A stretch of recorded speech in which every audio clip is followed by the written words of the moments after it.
ఈరోజు వీడియోలో పర్సెంటేజ్లోని sixth model అయిన examination and passing marks concept గురించి చూడబోతున్నాం. ఈ మోడల్లో మనం ఏం చూడబోతున్నామంటే ఒక స్టూడెంట్కి ఒక ఎగ్జామ్లో ఎన్ని మార్క్స్ ఎక్కువ వచ్చినాయి లేదా ఎన్ని మార్క్స్ తక్కువ వచ్చినాయి, లేకుంటే ఇద్దరు స్టూడెంట్స్ మధ్యలో వాళ్ళ మార్క్స్ యొక్క పర్సంటేజ్ గ్యాప్ ఎంత అనే డిఫరెంట్ టైప్ క్వశ్చన్స్ మనం ఈ మోడల్లో చూడబోతున్నాం. సో ఫస్ట్ క్వశ్చన్కి వస్తే, a student has to secure 40% marks to pass an examination. He gets 178 marks and fails by 22 marks. Find the maximum marks of the examination. ఈ క్వశ్చన్లో ఏమంటుందంటే, ఓ స్టూడెంట్ పాస్ కావాలంటే 40% మార్క్స్ తెచ్చుకోవాలి. బట్ ఒక స్టూడెంట్కి మాత్రం 178 మార్క్స్ వచ్చినాయి అండ్ 22 మార్క్స్ తక్కువ రావడం వల్ల ఆయన ఫెయిల్ అయ్యిండు. సో ఎగ్జామ్ యొక్క మ్యాక్సిమం మార్క్స్ ఎంత అని క్వశ్చన్ అడుగుతుంది. ఇక ఆన్సర్ చూసుకుంటే, ఒక స్టూడెంట్ పాస్ కావాలంటే 40% మార్క్స్ అతనికి రావాలా. బట్ ఇక్కడ స్టూడెంట్కి ఎన్ని మార్క్స్ వచ్చినాయి? 178 మార్క్స్ వచ్చినాయి. ఆయన ఎన్ని మార్క్స్తో ఫెయిల్ అయ్యిండు? 22 మార్క్స్తో ఫెయిల్ అయ్యిండు. అంటే 22 మార్క్స్ అయినా వచ్చి ఉంటే ఆయన పాస్ అయ్యేవాడు, మినిమం పాస్ అయ్యేవాడు. సో 178 + 22 మనకి 200 వస్తుంది. అంటే 200 మినిమం పాసింగ్ మార్క్స్. సో ఇక్కడ ఫస్ట్ క్వశ్చన్లో ఏమి ఇచ్చారు? 40% మార్క్స్ వస్తే పాస్ అయినట్టు. సో 40% అంటే ఏంది? 200 మార్క్స్. ఇది మినిమం పాసే, ఇది మినిమం పాసే. సో మనకి క్వశ్చన్లో మ్యాక్సిమం మార్క్స్ అడగడం జరిగింది. సో మ్యాక్సిమం అంటే 100%. 40% అంటే 200 మార్క్స్. 100% అంటే మనం క్యాలిక్యులేట్ చేస్తే మనకి 500 మార్క్స్ వస్తాయి. అంటే ఎగ్జామ్ యొక్క maximum marks 500. In an examination, candidate A scores 30% marks and fails by 45 marks, while candidate B scores 42% marks and gets 45 marks more than the minimum passing marks. Find the passing marks of the examination. క్వశ్చన్లో ఏం అడగడం జరిగిందంటే, క్యాండిడేట్కి 30% marks వచ్చినాయి and 45 marks తక్కువ రావడం వల్ల అతను ఫెయిల్ అయ్యిండు. బట్ క్యాండిడేట్ బికి 42% మార్క్స్ వచ్చినాయి. పాసింగ్ మార్క్స్ కన్నా 45 మార్క్స్ ఎక్స్ట్రా వచ్చినాయి అతనికి. సో ఇక్కడ పాసింగ్ మార్క్స్ అంటే మినిమం మార్క్స్ ఎంత అని అడగడం జరిగింది. సో ఇక్కడ క్యాండిడేట్కి 30% మార్క్స్ వచ్చినాయి, 45 మార్క్స్ తక్కువ రావడం వల్ల ఫెయిల్ అయ్యాడు కాబట్టి అతనికి +45 మార్క్స్ కావాలి. క్యాండిడేట్ బికి 42% మార్క్స్ వచ్చినాయి, అతనికి పాసింగ్ మార్క్స్ కన్నా 45 మార్క్స్ ఎక్స్ట్రా వచ్చినాయి. అంటే ఎక్స్ట్రా మార్క్స్ అతనికి అసలు అవసరం లేదు పాస్ కావడానికి. సో -45. సో ఇక్కడ మనం డిఫరెన్స్ చూసుకుంటే 42% - 30% 12%. అండ్ మార్కుల డిఫరెన్స్ చూసుకుంటే -45, 45 రెండింటి మధ్యలో మనకి డిఫరెన్స్ 90 వస్తుంది.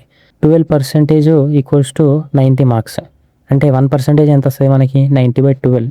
దీన్ని మనం 100% చేస్తే 90/12 × 100 750 మార్క్స్. అంటే టోటల్ మార్క్స్ 750. సో మనకి క్వాలిఫైయింగ్ జస్ట్ పాసింగ్ మార్క్స్ కావాలా. మనం ఏలో చేసినా వస్తుంది, బీలో చేసినా వస్తుంది. సో ఏం చూసుకుంటే ఏకి ఎంత వచ్చింది? 35% వచ్చినాయి. అతనికి ఎన్ని మార్క్స్ కావాలి? ఎక్స్ట్రాగా 45 మార్క్స్ కావాలి పాస్ కావడానికి. సో 30% అంటే ఎంత? 90/12 × 30. ఎందుకంటే 1 యూనిట్ అంటే 90/12 కదా. 90/12 × 30 + 45 270 మార్క్స్. ఇది మనం బీలో చేసినా ఇదే ఆన్సర్ వస్తుంది. బట్ చేయాల్సిన అవసరం లేదు, బట్ చేస్తున్నా చూడండి. బి మనకి 42% వచ్చింది, ఎక్స్ట్రా 45 మార్క్స్ వచ్చినాయి కాబట్టి -45. So 1 unit 90/12 × 42 - 45 = 270 marks. In a competition exam, Suresh scored 46% marks and Ramesh scored 54% marks. Both cleared the minimum qualifying cutoff. Suresh exceeded the cutoff by 40 marks, while Ramesh exceeded it by 104 marks. What percentage of marks is required to just pass the examination? క్వశ్చన్లో ఏం అడగడం జరిగిందంటే, ఒక competitive ఎగ్జామ్లో Suresh 46% మార్క్స్ని score చేయడం జరిగింది, Ramesh 54%ని score చేయడం జరిగింది. అండ్ ఇక్కడ సురేష్ పాసింగ్ మార్క్స్ కన్నా 40 మార్క్స్ ఎక్స్ట్రా తెచ్చుకోవడం జరిగింది. అలాగే రమేష్ పాసింగ్ మార్క్స్ కన్నా 104 మార్క్స్ ఎక్స్ట్రా తెచ్చుకోవడం జరిగింది. సో ఇక్కడ పాసింగ్ మార్క్స్ ఎన్ని అని అడగడం జరిగింది. ఇక్కడ ఆన్సర్ చూసుకుంటే సురేష్ అనే వ్యక్తి 46% తెచ్చుకుండు, అతనికి ఎక్స్ట్రా 40 మార్క్స్ వచ్చినాయి. సో అవి అవసరం లేదు పాస్ కావడానికి, -40.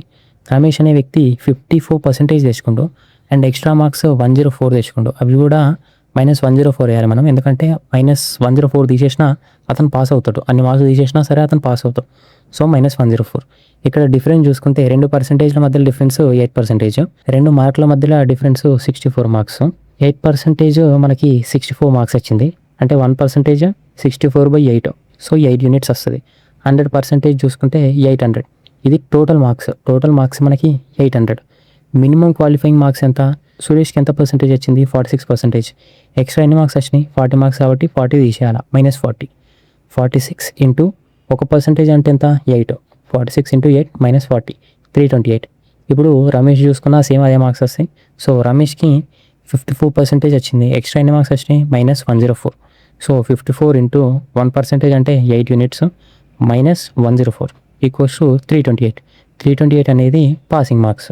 దాన్ని మనం పర్సంటేజ్లో క్వశ్చన్లో అడగడం జరిగింది కాబట్టి పర్సంటేజ్లో చూసుకుంటే 328 అనేది పాసింగ్ మార్క్స్. టోటల్ మార్క్స్ ఎంత?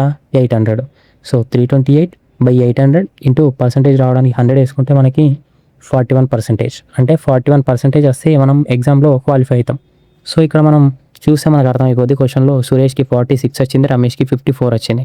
అంటే పాసింగ్ మార్క్స్ కన్నా వాళ్ళు ఎక్కువనే తెచ్చుకోవడం జరిగింది ఇక్కడ. A student appears for an online test where the passing score is set at a specific percentage.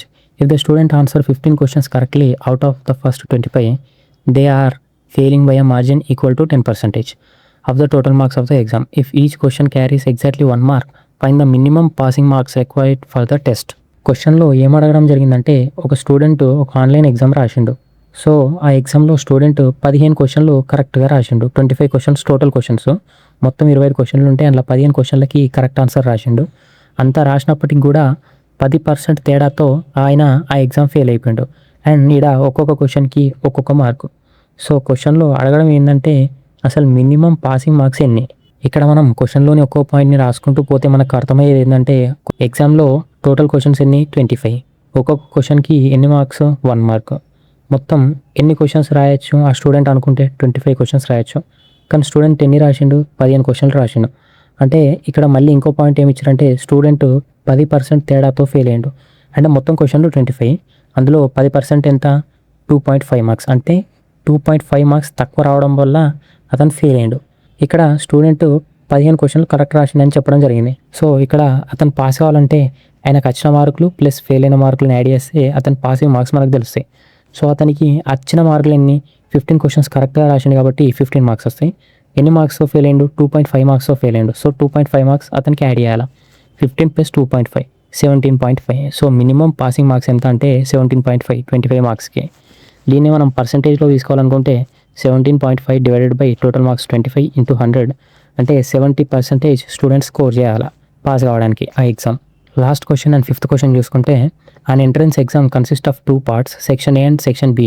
A candidate must score an overall minimum of 45% marks to pass. Section A contains 200 marks and section B contains 300 marks. If an applicant scores 32% in section A, what is the minimum percentage of marks they must secure in section B to pass the overall examination?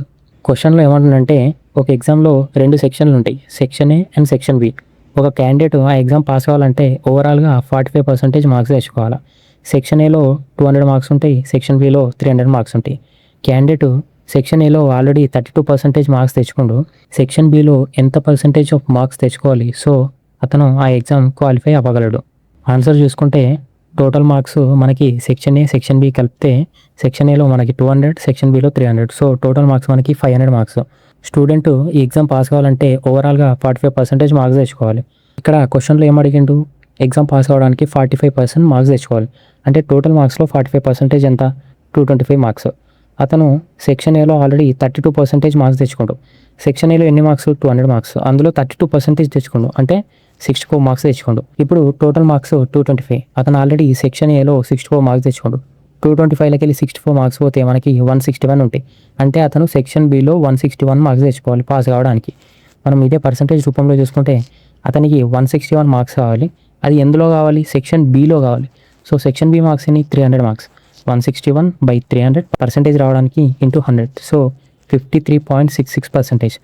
అంటే ఒక student ఈ exam pass అవ్వడానికి section below 53.66% marks తెచ్చుకోవాలి. Section ఏలో already 32% తెచ్చుకోండు, section below ఇప్పుడు అతను 53.66% తెచ్చుకోవాలి.